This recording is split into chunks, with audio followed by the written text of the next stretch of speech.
आसंता 23 तारिख में आयोजित होगाकू जाउछि अदिनिया रथयात्रा। ताइवान जिमेंडिंग एमआरटी एग्जिट 6 रे आयोजित होगाकू जाउछि अदिनिया रथयात्रा। अदिनिया रथयात्रा रे जोग देबा पई इस्कन अनुगामी एवं जगन्नाथ प्रेमी को ऑनलाइन माध्यम रे सूचना दिया जाइछि। ए अवसर में सांस्कृतिक कीर्तन जोग सहित अन्य कार्यक्रम हेबो बोली उल्लेख रही। तेबे घटना को नहीं पुरी रे तीव्र प्रतिक्रिया प्रकाश पाई। इस्कन एपरी बारंबार नियम बाहर कार्य करुथिबारु जगन्नाथ प्रेमी एवं सेवायतों मन में क्षोभ प्रकाश पाई। तेबे नहीं इस्कन पक्षर प्रतिक्रिया मिल पारिनी। एने श्रीमंदिर परिचालना कमिटी सदस्य मधुसूदन सिंघारी सहित अधिक आलोचना करिसेंती आम पुरी चीफ रिपोर्टर मधुसूदन मिश्रा। गोटे हूँ अदिनिया रथयात्रा पुनर्बार विदेश रे अदिनिया रथयात्रा करा विज्ञापन बाहरी आम सहित श्रीमंदिर परिचालना कमिटी सदस्य अच्छी मधुसूदन सिंघारी महोदय अच्छे।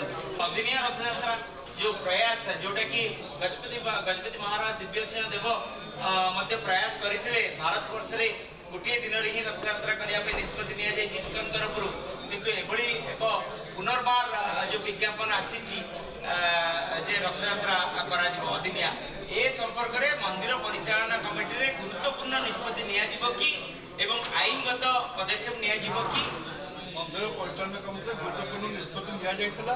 कौनसे लोकसभा भवन एक मीटिंग आयोजन कराइथिला जेतले गजपति महाराजा आ मुख्य प्रशासक मंदिर समस्त अधिकारी थिले आ पंडित माने थिले आ मु थिली कमिटी मेंबर माने थिलु। आमे सेठी एक मीटिंग करी आमे इस्कन रथयात्रा न करिया पई परामर्श देइथिलु आ 100 दिन 100 दिन भितर हमको चिट्ठी लिखिया पई ताकू आमे कहिथिलु किंतु से कोनोस प्रकार आवश्यक करि नांती आ बरम आपण माने शुणुचु जे फेर रथयात्रा करिया पई प्रयास से पूरा विरोध होगा दरकार। सरकार में अनुरोध करुच्ची इस्कन वाला जो भाया महाप्रभु जगन्नाथ को नहीं खेल कर बंद कर आगामी दिन इस्कन सब जिन बंद कर दरकार पड़े आम आईन आश्रय ना पुरी शंकराचार्य अन्य धर्मस्थल आम विषय आलोचना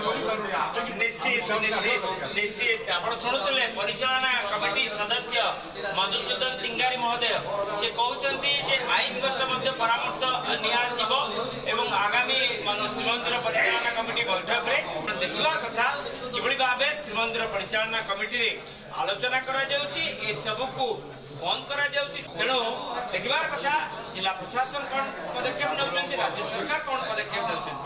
पुरी कैमेरा पर्सन गोपाल तिवारी मधुसूदन मिश्र ओटी।